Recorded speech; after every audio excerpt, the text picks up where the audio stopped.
hello from the garden. A lot has changed since I shared my last video. I'm about to make the first snap pea, green bean, and radish harvest. Summer has arrived, temperature-wise. Summer humidity has arrived. And there's a lot going on. So today we'll do some harvesting. I've also got to do some planting. I'm planting 2 little small raised beds specifically for pollinators.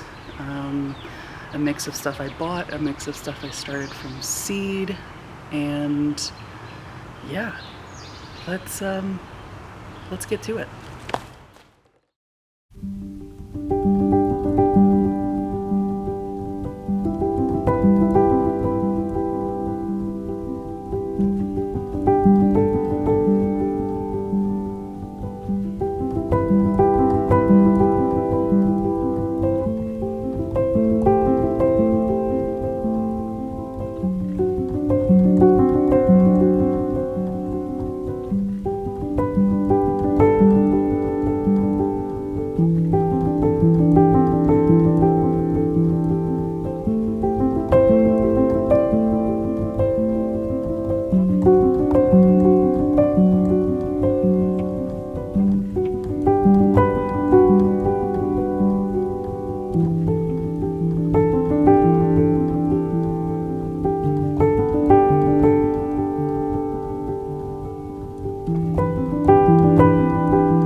talk a little bit about what I just planted. I planted specifically for pollinators because I'm about to plant cucumbers. I don't want to hand pollinate all of the cucumbers, and I will need the help of our native pollinators. So in order to get this area on their little daily route, I'm adding these pollinator friendly plants. I'll put all of the varieties down in the comments if you feel like looking at them, but usually at most nurseries they'll have like a native plants section, or you can just Google native plants for your area. Another great thing to look for when you're looking for pollinator friendly plants, when you go to a nursery, just follow wherever the bees go. That's how I picked some of these, was paying attention to which varieties bees were actually like going crazy for, which is always a good indicator. So I really wanted to kind of pack them in there because I know that here in my growing zone, it's not a year-round growing zone like it was in Houston, and so I know that I won't have a very long season, and they can kind of go wild and I'll trim them, but I kind of wanted to really densely plant that little planter, so that's why I packed so many plants in there. I'm really excited because bees and other little wasps and pollinators have been visiting regularly, and so that bodes well for when I do plant cucumbers in the next couple of weeks. And yeah.